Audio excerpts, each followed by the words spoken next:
Hi there. Let's talk about rulers and guides in Canva. Right now I have my canvas and it's 8.5 by 11 inches, but there's nowhere on this screen, this editor view, that shows me the size of my document. I know what size it is because I made it. But what if I want to align my graphics or my text either to each other or to a specific dimension into my canvas? It's going to be a lot harder for me to do that without guides and rulers. So let's go ahead and add rulers to my workspace.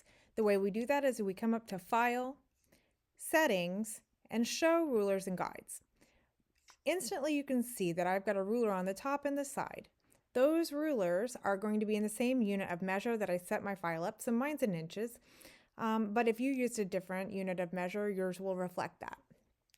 All right, so you know that whenever you're going around inside of your canvas, when you're moving things around, normally when you line up to the margins, see that kind of magenta rectangle that goes around? That is my margin. And the margins don't stay on there. Those smart guides will disappear as soon as I let go of something that I've been moving around. They will also pop up whenever I'm lining up to the center of my document, either vertically or horizontally. They'll show you whenever you're lining up to the center of another element or to the edge of another element. But those are great, but they disappear, right? So what if you needed them to stay so that you could line multiple things up really quickly without having to worry about whether or not you've got them all in the correct spot? So those are called guides. These that just show up, these little magenta ones, those are called smart guides, but let's leave real guides and that stay until we're done with them. The way that we add a guide is that we come over into our ruler. Normally your cursor is just a little selection arrow like this, but when you go into the ruler, you'll notice that it turns into a double-sided arrow. At that point, you can click and you can drag over to create a guide. Now it is going to tell you when you snap to the margin or when you snap to the center. It's going to do that every single time. But if you don't snap to one of those, it'll just stay purple or whatever color your interface uses. And it will stay there until you move it. If you want to move it, all you got to do is hover right over it, get that double arrow again, and you can adjust it. And to get one from the top, you just come up to the top ruler. When you see that double arrow, you can click and you can drag. I'm going to center this one. All right. So now what? Now you can move your elements and they will tell you, you'll snap to those when you get over there. You see how it kind of snaps to it? And let's go down here.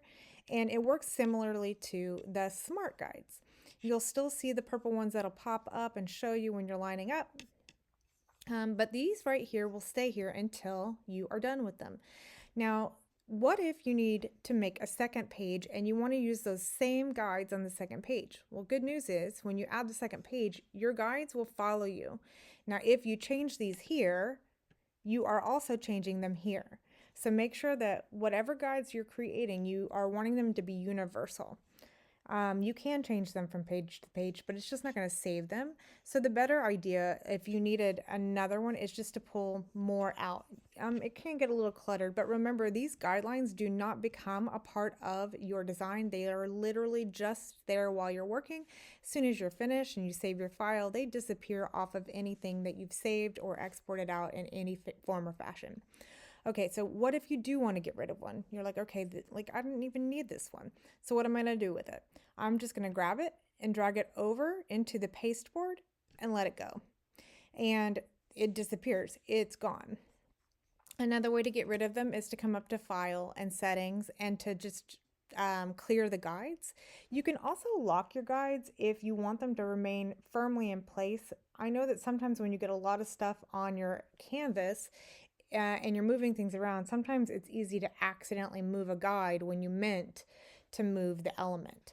Okay, so what about how do you know where the guide is on the canvas? Well, when you're moving it around, notice that over here it's giving you an exact measurement. It's in decimals, which can sometimes be helpful, sometimes not. But you can see exactly where you're dropping those guides so that you know that you are hitting the measurement that you need for your design. All right, I hope that that helps you to add rulers and guides to your designs and helps you understand how to use those for alignment a little bit better.